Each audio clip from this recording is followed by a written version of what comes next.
Finally back with a new Defecto album coming out. I'm really excited for this album, mostly because of what I've heard from these two singles. Before these two singles, I was actually a little worried for where Defecto were going to go next. Because Defecto have released three albums. The first album is a solid album, kind of has some faults of just kind of being the first album and still trying to find your identity, make albums and everything, just become a bit more solidified as a group, your songwriting and everything. So it's got some of that first album kind of jitters and everything. But their second album, Nemesis, that was a phenomenal album. I loved that album. I thought that was an incredible album. I think Nicholas Son, the lead vocalist, I thought his voice was incredible. I thought it had a lot of range to it. It had aggression to it. He could sing melody, he could sing high, he could sing dark. Just big spectrum of a voice and everything. Really powerful, absolutely brilliant frontman. He also plays some leads. I don't think he's really the main lead guitarist. He's like a kind of secondary lead guitarist. But even at that, phenomenal guitarist, absolutely brilliant, very, very technical. And then the actual kind of proper lead guitarist, Frederick, he's just insane. Some of the solos he did on Nemesis were just incredible. I said that first track off that album, Nemesis, there is a section in that solo which I don't know what he's really doing. It just sounds like bubbles is the best way I can explain it. Second track, he goes really melodic with it. The solo with Blaze is by far still my favourite by him. It's so melodic. It has such a beautiful build to it. And when it explodes, it just soars with intensity and passion and feel. And then it just gets so technical. Just, it delivers so hard. That Blaze solo, it's just, he plays with so much heart, so much feel and passion. He will always usually approach the solo, not every single time, but mostly. He understands that when you do a solo, it needs to have depth and diversity and a journey to it. So it'll have its melodies, it'll have its soaring moments, it'll have its technicality elements, its darker moments, its more lifting moments. He really expresses himself usually when he does a solo. And I absolutely adore his lead playing when he really commits to that. There's just so much creativity on what Nemesis was. It was phenomenal. A heavy song, but when it comes to the chorus, it just goes acoustic. It's simple, just like, oh, well, for the chorus, we'll just play acoustically, and there you go, that's it. But in just that is genius. That is so diverse and brings such different, layers and taste to the song. It's just brilliant. And then it's just a phenomenal album. And it got me really excited for the third album, Duality. Unfortunately, I found Duality kind of suffered. Duality, it tries to change itself and not just be a Nemesis 2.0, which you should always change. You're musicians, therefore, as a musician, you should be musically created, not just do the same thing. You're not a covers band. You're not covering yourself. You are musicians, and you are therefore doing songwriting, musicianship. That's what you do. You are developing music, and therefore Duality should have been different. And I respect them for trying something different, but outside of that, I just don't think it really worked. Sometimes when you try new things, sometimes it doesn't always work. For me, it didn't. There were some good tracks on it. There's some good solos, but overall, the kind of as I explained the solos of what makes Frederick so great, I don't think he stuck it as well in Duality. I think he was more kind of just playing and doing technical stuff. I just don't think he had that creative charm and heart to it, and that depth to his solos. Nicholas, he sounded phenomenal. Technically, he had more of a range. He was better from the previous album. It's just the album suffered with the fact that it was trying to be heavy and everything, but then also trying to do something more kind of short and mainstream and radio friendly. And it's kind of here where it kind of gets weird. When it goes radio friendly, like the song Rise, I just remember that pre-chorus section, which is just like, oh my god, that is every Nickelback track. And it's like, when it's like, oh, you're doing Nickelback, oh, you're getting inspiration from Nickelback. It's like, you don't want to be inspired by Nickelback. You do not want to be labelled as Nickelback. You're a heavy metal band, and you're a very technical band. You are a very, very gifted band. You don't want to be, oh yeah, the band that sounds like Nickelback. No. And therefore, it just didn't work. It was just like, the songs were short, kind of basic, it just didn't have that same energy, the same creativity and everything. It was creative, it's just, it doesn't hit the same way.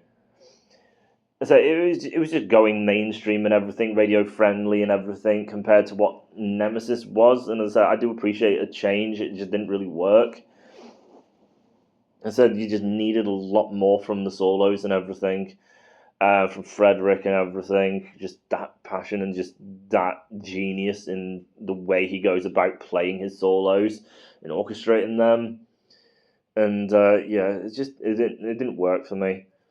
I don't know if the band actually even caught on, because they released an EP afterwards. The EP really going back to being really, really heavy with really fast technical solos. Probably a bit too heavy, because as I said, what made Nemesis great was the fact that it had melody as well, and great musicianship and melodies incorporated into everything. But I think the EP was just kind of answering to the fact of, oh, we're not just kind of like mainstream hard rockers and Nickelback, and just trying to prove that they're still, heavy metal. So I didn't really know where they were going.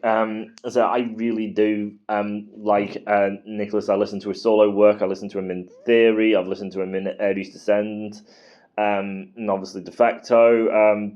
I listened to him in most of his works. So I do really like him as a singer and everything, and also guitarist. So I do follow them and everything, and so when the first single dropped, it was like, oh, I'm hoping that they're going back to what makes them work. And the first song they released, Sacred Alignment, dropped, 5-minute track, great length, not like Rise or anything, so back to that typical what you expect from a good heavy metal song length and everything.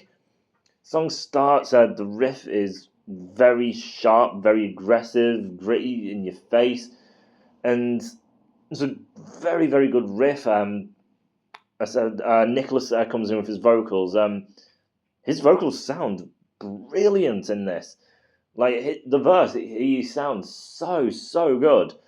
His vocals, he's definitely really keeps pushing himself, and really every single time he does something, he doesn't just do the same. He keeps trying to better himself, and you can really see the progression when he sings. Like that first bit is like, yeah, he's really clean. He's singing it so well, and then the chorus, I said, with the gang vocals that kind of come in. I usually get fed up with a band that really relies on gang vocals non-stop, but this chorus is so catchy. It's seriously effective. It's not just gang vocals mainstream where you would be like, oh, it works in the arenas where the gang vocals come in and it's all arena rock. It's not that.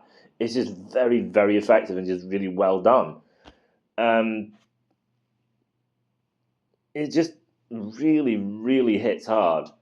Like, you can just kind of immediately tell so far that they're coming out really heavy. Nicholas's vocals have great melody to it, but still has that metal vibe to it. The chorus is really catchy, but not going mainstream.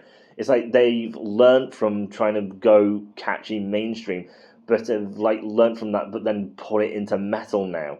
It's like, this is what the evolution should be. The heaviness, the intensity, the great riffs and everything. Phenomenal vocals, great melodies. It's like, and you've really built on what came previous. This is what should be after Nemesis.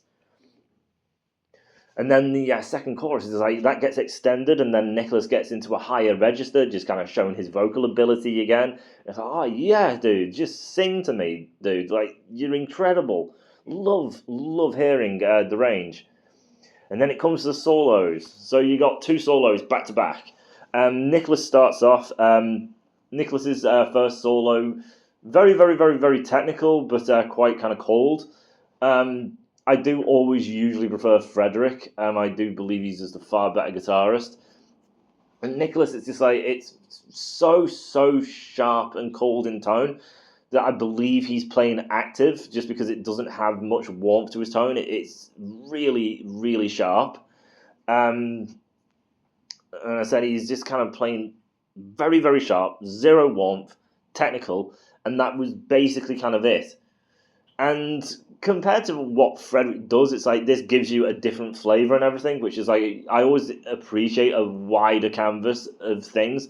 Like Nicholas shouldn't come in and just do exactly what Frederick does, because then what's the point? So I do like the different flavor, so I appreciate what's there, but I do prefer Frederick.